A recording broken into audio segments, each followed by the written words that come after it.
when this comes out, when I'm grabbing this, make sure you always lift your door up a little bit. The reason why, when it comes out, it'll drop. We don't want it to scratch the panel. This right here likes to rub and scratch the panel. So this is why it's important to always have 2 feeders as much as possible. If you're only feeding by yourself, never overload the machine too much that you can't get over here and grab it quick enough to prevent it from getting scratched. Okay, so pretending this is coming out this way. When it comes out this way, I'm going to scoop up, I'm going to rotate it to the other side, and then I'm going to hand it to the feeder. The feeder is going to take the board, or my door in this case, and then they're going to feed it back to.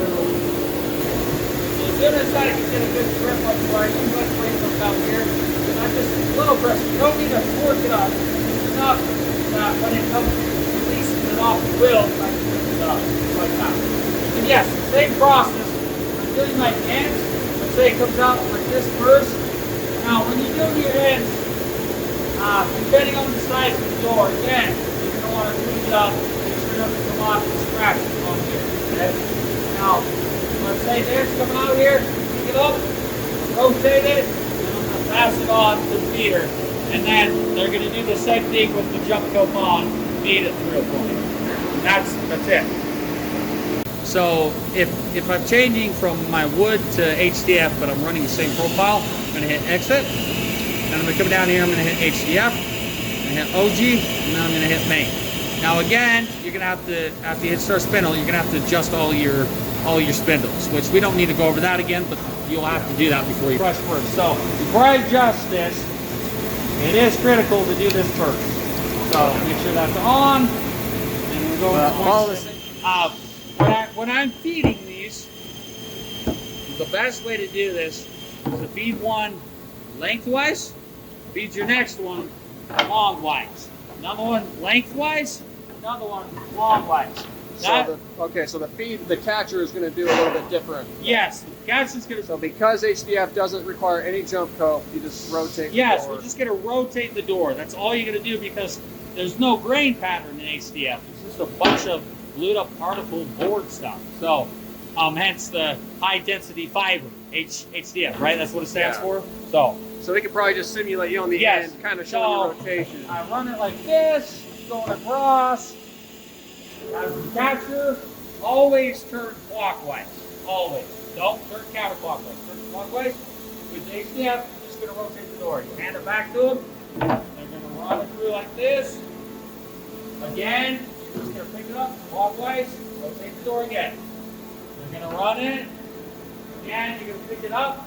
And you're going to do that on all 4 sides. Now, HDF isn't as critical with worrying about scratching because this thing does not dig into your door. You don't need to worry about trying to lift it up as it comes. And it's just being painted anyway. Yeah, exactly. I don't know if you can see this in the light. Can you see these scuff marks here? Yeah. Yeah, so that will be covered up by paint. You can't even fill that. That's what that machine's going to cost. With stain, that's an issue. But with paint, unless it's literally digging into the door, that is not a problem. Don't need to worry about it. Okay. All right. And so part of the reason you do that rotation like that, you have some in the machine that'll be on their ends and some that'll be length. Doesn't that create a little bit more efficient? Yes. Like you're able to stack them back to back consistently throughout the whole job. So it does 2 things. It speeds up your edging process, and it also gives the catcher time to be able to actually feed the door to you without having to go like this. Oh yeah. Grabbing multiple big doors. Does that make sense? Yeah. Because if I get a bunch of doors that are like way big, and I'm feeding them all this way, the catcher's going to be out here trying to grab them, and then as they bring the door, you've got another one coming. So it allows the catcher to also have more room here to work, as well as speeds up the process. Yeah, and if they're all coming out end to end, they're really quickly coming off the machine. Yes, that's going to speed it up, so then you're going to have to go more fast as you're going.